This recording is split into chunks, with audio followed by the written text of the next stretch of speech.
मेरे माता पिता के देहांत को 10 साल हो चुके हैं। मैं अपनी दीदी और भाई के साथ रहती हूँ। मेरी दीदी की भी शादी हो चुकी है। दीदी के पति का नाम अंकित था, वह भी हमारे साथ ही रहते हैं। आज फिर सुबह सुबह कचरे वाला आया और दरवाज़ा जल्दी जल्दी बजाने लगा। दीदी किचन में बिजी थी, इसीलिए मैंने ही जाकर दरवाज़ा खोला।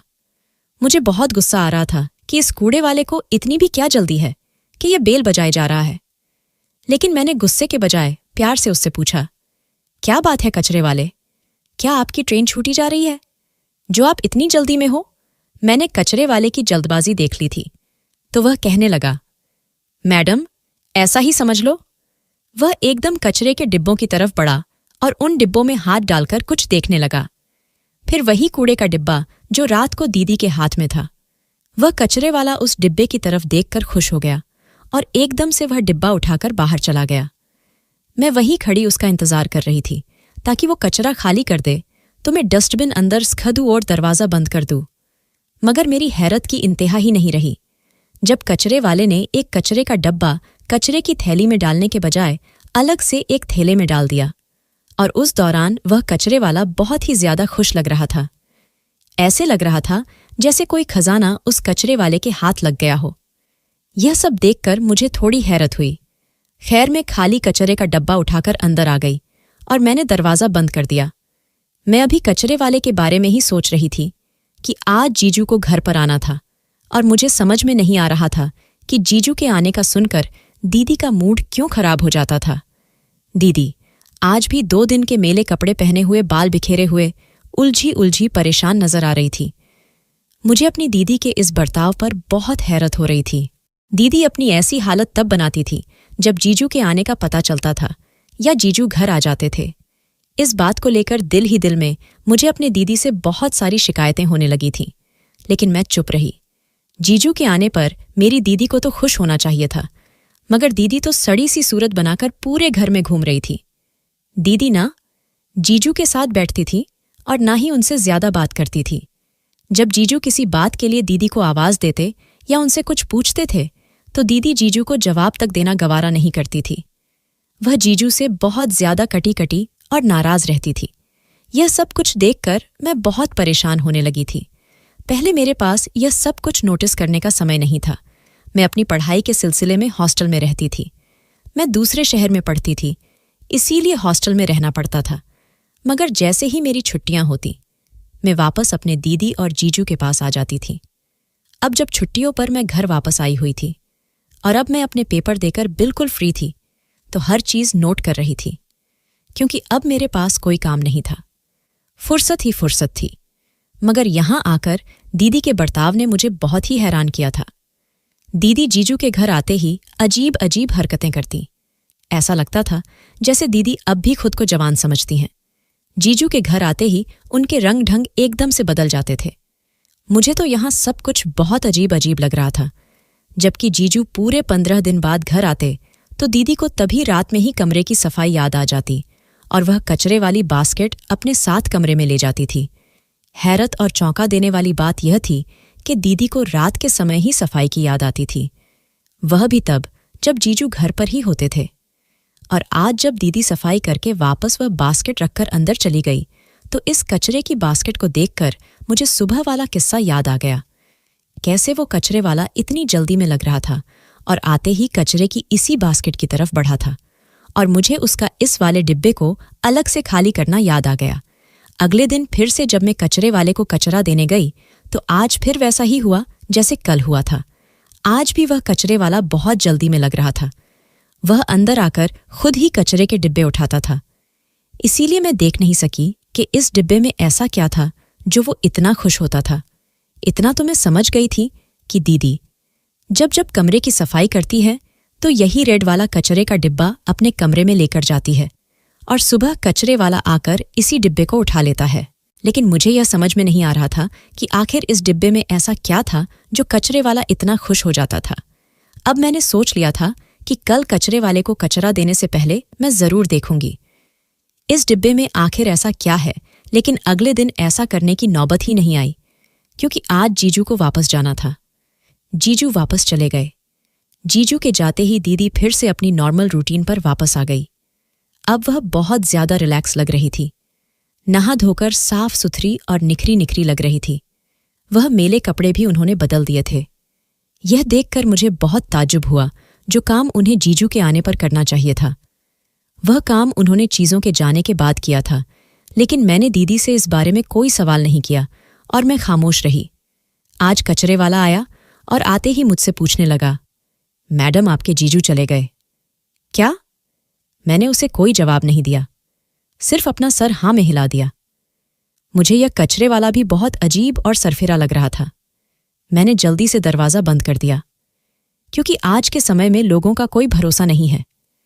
कहीं जीजू की वापसी का सुनकर यह कचरे वाला चोरी के इरादे से हमारे घर में न घुस जाए, या किसी और बुरे इरादे से। यह सोचकर मैं बहुत ज्यादा डर गई थी। जब तक जीजू घर पर नहीं थे, यह कचरे वाला भी देर से आता और बिना किसी खुशी के बहुत ही आराम आराम से कचरा उठाकर लेकर जाता था। मुझे इन सब का बर्ताव बहुत हैरान कर रहा था। कभी कभी दीदी ऐसी कोई बात कर जाती, मुझे हैरत होती कि दीदी ये क्या बोल रही है। अगर दोबारा मैं उनसे पूछती तो दीदी बात को टाल देती। अब मुझे ऐसा लगने लगा था कि शायद उनकी तबीयत खराब है। 15 दिन पूरे हो गए तो जीजू फिर से घर वापस आ गए। मैं जीजू के आने से बहुत खुश थी, मगर दीदी आज सुबह से ही परेशान और उदास उदास लग रही थी।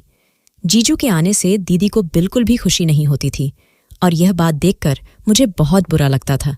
मैं यही सोचती रहती थी कि दीदी का बर्ताव ऐसा क्यों होता है।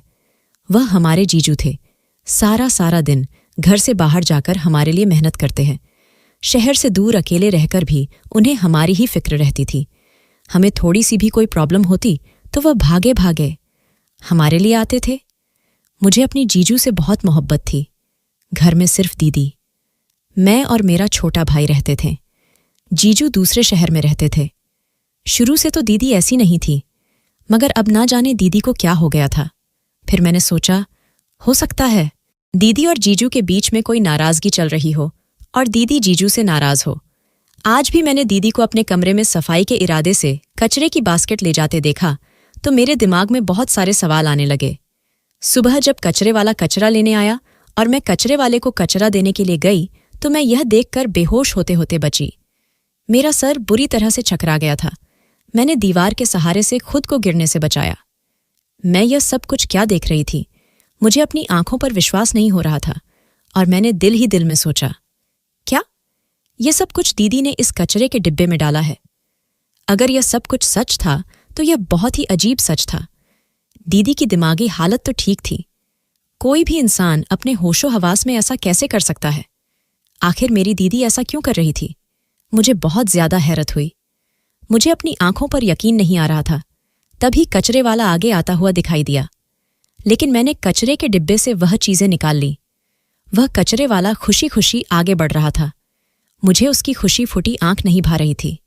अब तक पता नहीं वह कितना कुछ बटोर चुका था और अब फिर से दांत निकलता हुआ आ रहा था, क्योंकि वह जीजू की कार बाहर खड़ी देख चुका था।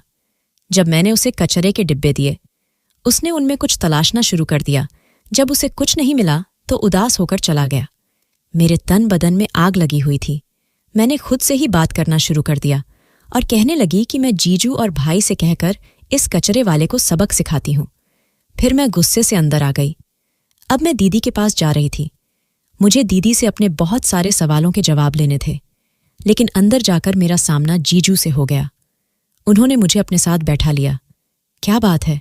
छोटी बहुत परेशान लग रही हो, कोई मसला है? इनके पूछने की देर थी।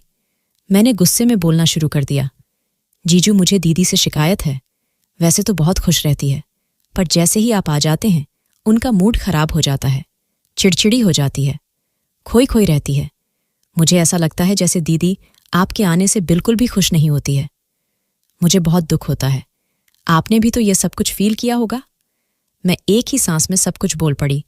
जीजू ने मुझे चुप रहने का इशारा किया और बाहर चलने को कहा। हमारे घर के पीछे एक छोटा सा गार्डन था। जीजू मुझे वहां लेकर चले गए। छोटी, मैं तुम्हें इसीलिए यहां बाहर लेकर आया हूं ताकि हमारी कोई भी बात तुम्हारी दीदी ना सुन सके। अपनी दीदी के लिए तुम अपने दिल में कोई भी गलतफहमी पैदा मत करो। मगर जीजू, ये गलतफहमी नहीं है, बल्कि यह सच है। मैंने अपनी आंखों से यह सब कुछ देखा है। आप इन सब से अनजान है दीदी। शायद आपसे छुपकर ऐसा करती है, मगर मैं बहुत परेशान हूं। दीदी ने अपनी सारी जिंदगी संभल संभल कर गुजारी है। हर चीज का हिसाब किताब रखा है, छोटी छोटी चीजों पर भी खास तवज्जो दी है।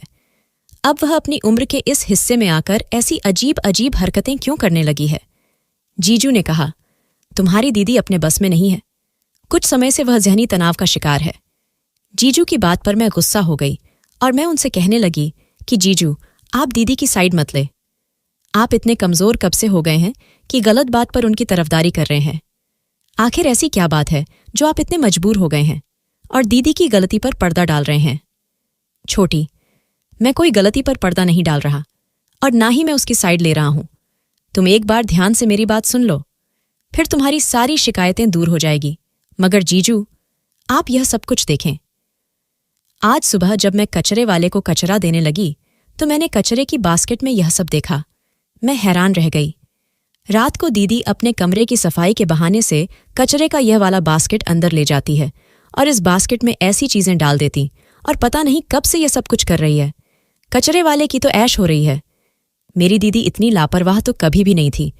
अब उन्हें ऐसा क्या हो गया?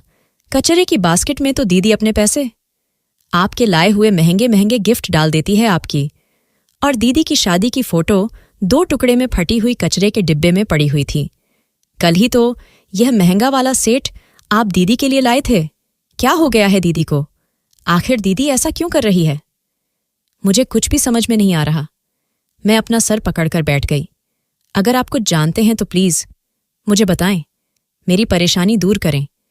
कैसे कोई औरत इतने महंगे और इतने कीमती गिफ्ट और पैसे कचरे की बास्केट में डाल सकती है?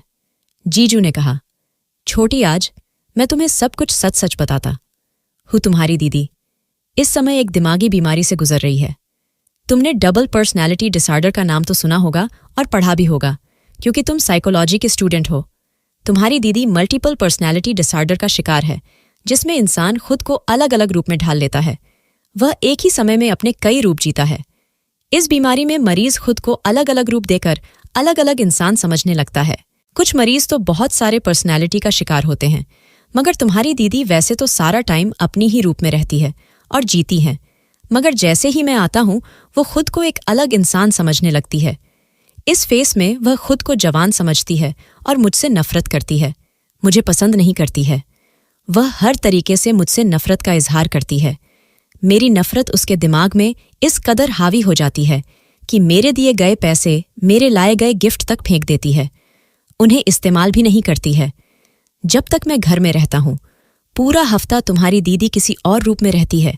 जैसे ही मैं चला जाता हूं तो फिर से वो अपने रूप में वापस आ जाती है। इस सब में उसकी कोई गलती नहीं है, बल्कि वह तो बीमार है। उस बेचारी को तो खुद नहीं पता कि वह अपने साथ क्या कर रही है। कहने को तो तुम्हें यह सारी बातें कहानी जैसी लगेगी और यह सिर्फ किताबी बातें लगेंगी, मगर सच यही है। मैं तुम्हारी दीदी को इसीलिए कुछ नहीं बोलता। यही वजह है कि मैं उसकी बेरुखी नफरत बर्दाश्त कर जाता हूं। तुम्हारी दीदी ने सारी जिंदगी हमारे लिए इतना कुछ किया, हम उसके लिए इतना नहीं कर सकते? जीजू की बातें सुनकर तो मेरी आंखें फटी की फटी रह गई।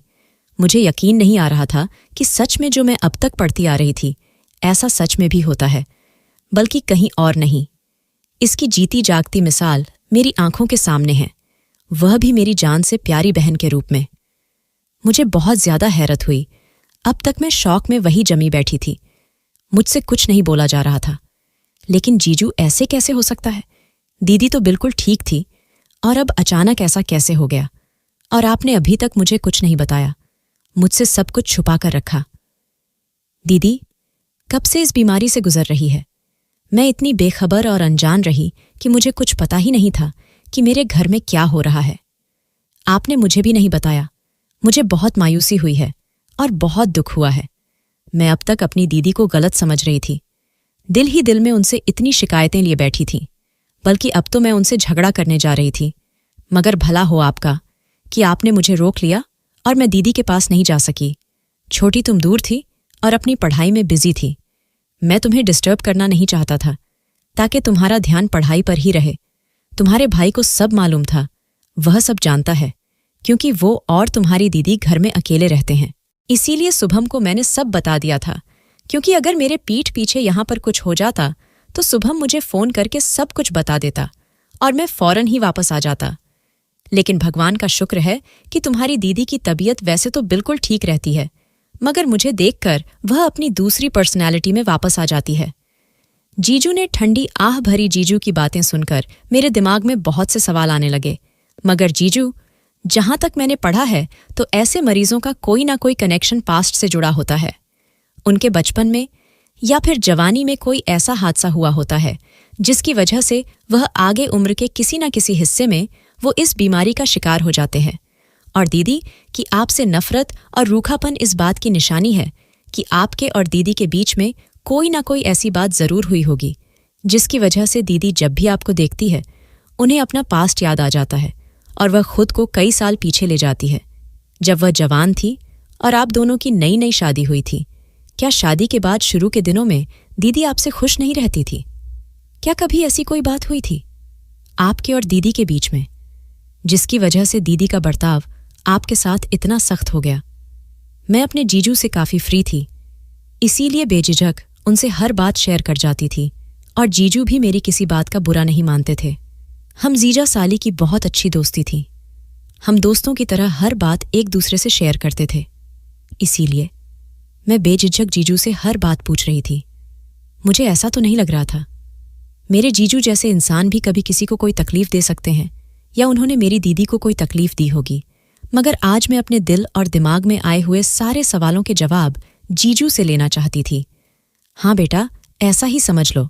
सच में हर कहानी के पीछे कोई ना कोई वजह, कोई ना कोई किस्सा जरूर होता है जो इंसान के अतीत से जुड़ा होता है। इंसान उम्र के किसी भी हिस्से में जहनी दबाव, डिप्रेशन, इस तरह की किसी भी मेंटालिटी बीमारी का शिकार होते हैं तो इसकी खास वजह अतीत में किए गए गलत बर्ताव, जुल्म या ज्यादती या किसी गलत बातों का ही नतीजा होता है। तुम्हारी दीदी के साथ भी ऐसा ही कुछ हुआ है जिसकी वजह से आज वो इस हाल में है। तुम्हारी दीदी बहुत अच्छी और शरीफ लड़की थी। वह मेरी माँ की दोस्त की बेटी भी थी, मगर उसके माता पिता देश से बाहर USA में रहते थे। उनके माता पिता की गिनती भी ऐसे ही हिंदुस्तानियों में होती थी जो सारी उम्र तो देश से बाहर रहते हैं, मगर जब बेटियों की शादी का समय आता है तो हिंदुस्तान आकर उनकी शादी अपने देश में ही करवा कर जाते हैं। तुम्हारी दीदी भी अपने माता पिता के साथ USA में ही रहती थी। वहां सारा बचपन गुजारा, पली बढ़ी, वहां से पढ़ाई कंप्लीट की और जब शादी के लिए हिंदुस्तान आई तो उनके माता पिता अपनी बेटी के लिए रिश्ता ढूंढने लगे। तब फौरन मेरी माँ ने उनसे ज्योति का हाथ मांग लिया। ज्योति के माता पिता फौरन इस रिश्ते के लिए राजी हो गए क्योंकि मेरी माँ और ज्योति की माँ आपस में दोस्त थी। ज्योति के माता पिता की छुट्टियां भी कम रह गई थीं और जब माँ ने अंकल के आगे अपने हाथ फैलाए और ज्योति का रिश्ता मांगा तो अंकल भी खुश हो गए और उसी समय हाँ कर दिया। उन्होंने कहा, मेरी माँ से बढ़कर उनको किस पर भरोसा हो सकता है। मुझे विश्वास है मेरी बेटी अपनी माँ की दोस्त के घर में बहुत खुश रहेगी और मैं भी बेफिक्र होकर USA वापस चला जाऊंगा। मगर जब इधर हमारी शादी हुई और उधर अंकल अपनी फैमिली के साथ वापस USA चले गए, तुम और शुभम उस समय बहुत छोटे थे। ज्योति बहुत अच्छी लड़की थी। मैं बहुत खुश था इस शादी से। USA में रहकर भी उसके अंदर कोई बदलाव या कोई नखरा नहीं था। बिल्कुल सादी घरेलू लड़की थी। ज्योति को देखकर मैं सोचता था कि ऐसी लड़कियां तो हमारे देश में भी नहीं मिलती, मगर देश से बाहर रहने वाले हिंदुस्तानी अपने बच्चों की परवरिश पर बहुत ज्यादा ध्यान देते हैं कि कहीं उनके बच्चे अंग्रेजों के रंग में ना रंग जाएं। यही वजह थी कि ज्योति भी एक बहुत शरीफ और सुलझी हुई लड़की थी। मैं ज्योति के साथ बहुत खुश था। हमारी शादी को अभी 1 महीना भी नहीं हुआ था कि मेरी माँ ने धीरे धीरे सास होने का हक अदा करना शुरू कर था। वह हर काम में ज्योति को रोक टोक लगाती थी, उसके हर काम में ऐब निकालती थी। जब भी वह खाना बनाती तो मेरी माँ उसके हाथ का खाना नहीं खाती थी, बल्कि उसे डांटती थी कि उसने खाना अच्छा नहीं बनाया। कि जबकि खाना बहुत अच्छा होता था मगर ज्योति चुप रहती, कभी भी मेरी माँ को उल्टा जवाब नहीं देती थी। जब माँ ने देखा कि ज्योति कोई जवाब नहीं देती है तो इस बात पर माँ ज्योति को और ज्यादा डांटती और कहती कि तुम्हें मेरी बात से कोई फर्क नहीं पड़ता, तू मेरी बात का कोई जवाब नहीं देती है, खुद को पता नहीं क्या समझती है। USA में पता नहीं कैसे रही होगी, किस किस के साथ चक्कर था जो तेरे माता पिता जल्दी जल्दी में शादी कर कर यहां से चले गए। ऐसी बातें सुनकर भी ज्योति खामोश रहती थी, बस आंखों में शिकायतें और बेबसी लिए मुझे देखती रहती थी। मैं बहुत डरपोक किस्म का इंसान था। मैं अपनी माँ से बहुत डरता था।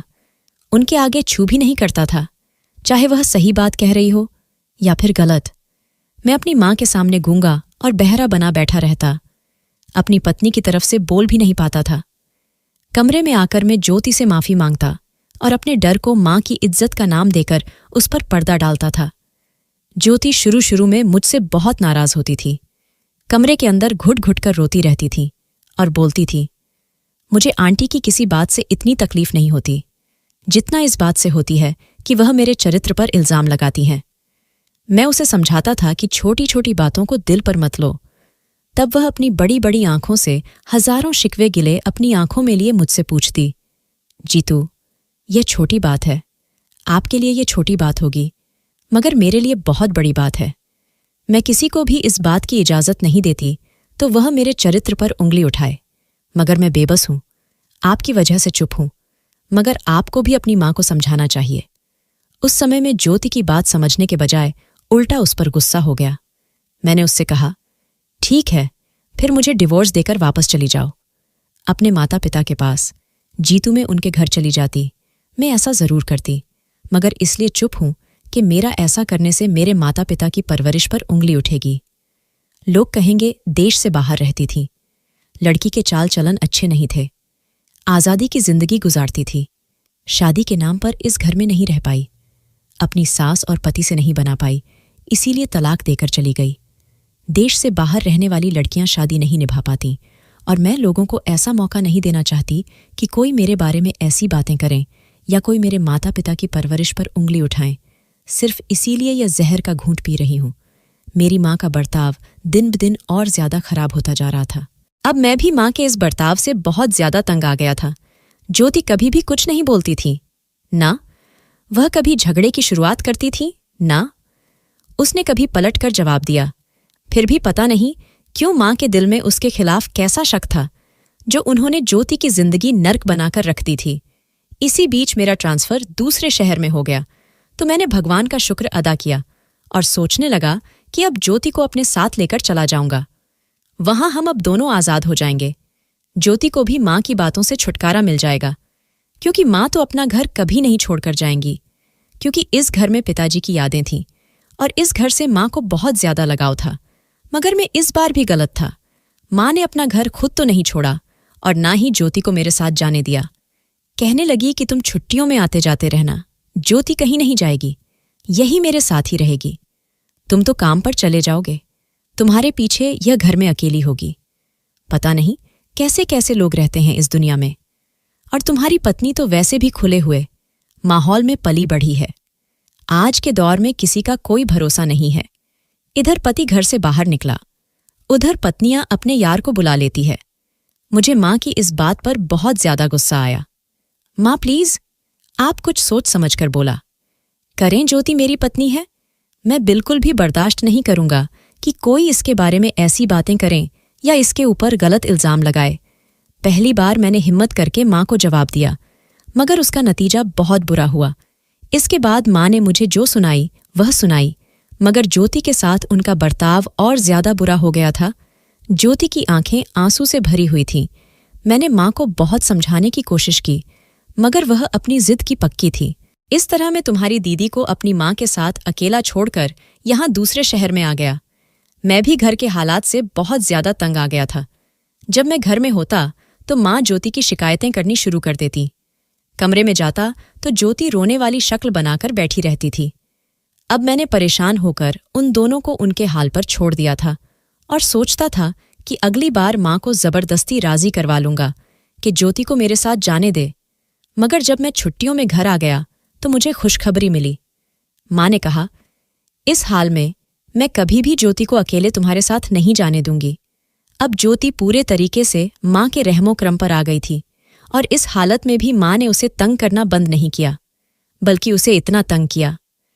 उसकी बर्दाश्त की हद खत्म हो गई थी।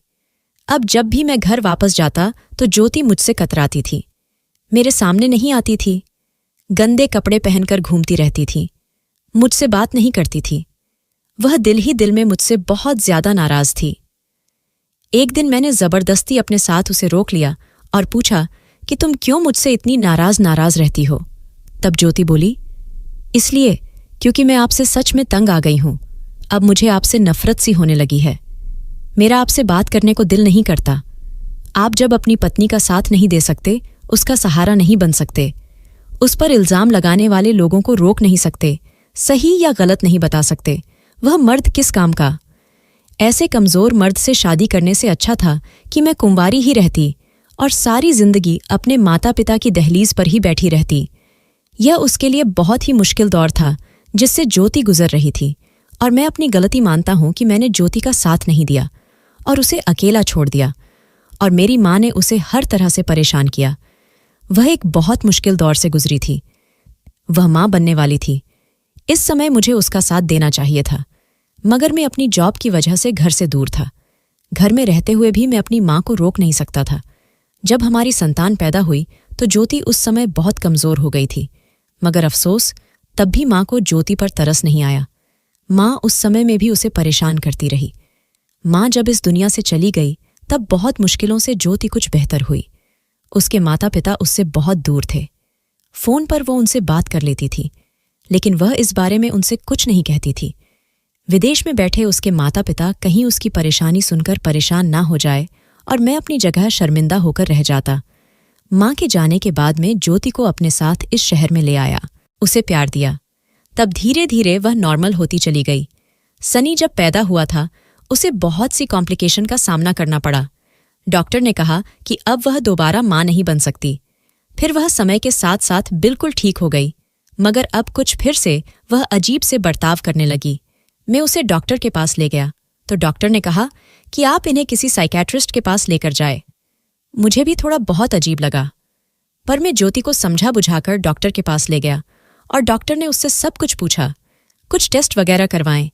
ज्योति से पूरी तरीके से बात करने के बाद उन्होंने बताया कि ये ज़हनी तनाव का शिकार हो गई है, डबल पर्सनैलिटी डिसऑर्डर का शिकार हो गई है, और आपके आते ही खुद को अलग रूप में देखने लग जाती हैं। मैंने कुछ समय तुम्हारी दीदी के साथ समय गुजारा तो मैं सब कुछ समझ गया कि ज्योति पीछे चली गई है। जवानी में जब हमारी नई नई शादी हुई थी, अब हम इस उम्मीद में हैं कि तुम्हारी दीदी पहले जैसी एकदम ठीक हो जाए। अब हम सबको उसका बहुत ख्याल रखना है।